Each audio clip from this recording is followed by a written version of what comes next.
করছি আমাদেরই গেস্ট, উনি বলবেন যে আমাদের এই ট্যুরটা কেমন লাগলো ওভারঅল, যদি আপনি একটু কাইন্ডলি বলেন। আমি বিদিশা, আমি হাওড়া থেকে এসেছি এবং দাদার সাথে নেপাল ঘুরলাম। খুব খুব ভালো লাগলো। এই প্রথম আমার দাদার সাথে যাওয়া এবং খুব এনজয় করেছি।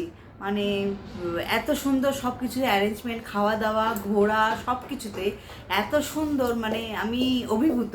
আমার খুব ভালো লেগেছে। বিশেষ করে পশুপতিনাথ দর্শনটা আমার খুব ভালো লেগেছে।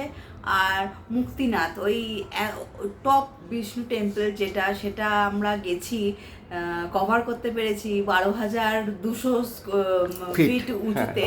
আমার দারুণ লেগেছে। মানে প্রতিকূল পরিবেশের মধ্যে ওই প্রতিকূল পরিবেশের মধ্যে, মানে সেই সময় ওয়েদারটা একটু অন্যরকমই ছিল, মেঘলা ছিল এবং বৃষ্টি হচ্ছিল, সাথে স্নোফল হচ্ছিল। এবং সেই প্রতিকূল পরিবেশে আমরা সবাই মিলে যে গেছি এবং ওনাকে দর্শন করেছি, এটা অসাধারণ অসাধারণ একটা অভিজ্ঞতা। আর তারপর লুম্বিনী, পোখরা, এত সুন্দর জায়গা। পোখরাটা খুব সুন্দর জায়গা এবং আমরা ফেওয়া লেকে গেছিলাম, ওটা অসাধারণ জায়গা। তারপর বিশেষ করে গাড়ি করে ওই ওপরে, ওটা পাহাড়ের ওপরে সিনারিগুলো, অন্নপূর্ণা রেঞ্জটা দেখতে পেয়েছি, ওটা এত সুন্দর লেগেছে, মানে কি বলবো, মানে ভাষায় প্রকাশ করতে পারবো না, আমার এত ভালো লেগেছে।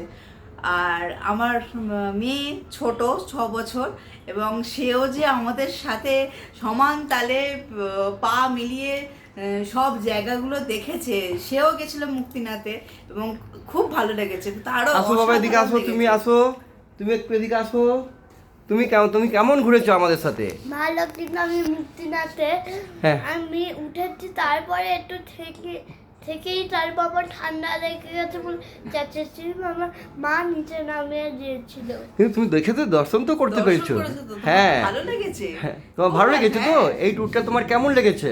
দারুণ দারুণ, থ্যাংক ইউ ভেরি মাচ। আচ্ছা, এই ওভারঅল সমস্ত কিছু বিবেচনা করে আমাকে যদি 10-এর মধ্যে নাম্বার দিতে বলি, আমাকে কত দেবেন? আমি 10ই দেবো। আমি একদম একদম সমস্তটা খুব খুব ভালো লেগেছে আমার প্রথম থেকে।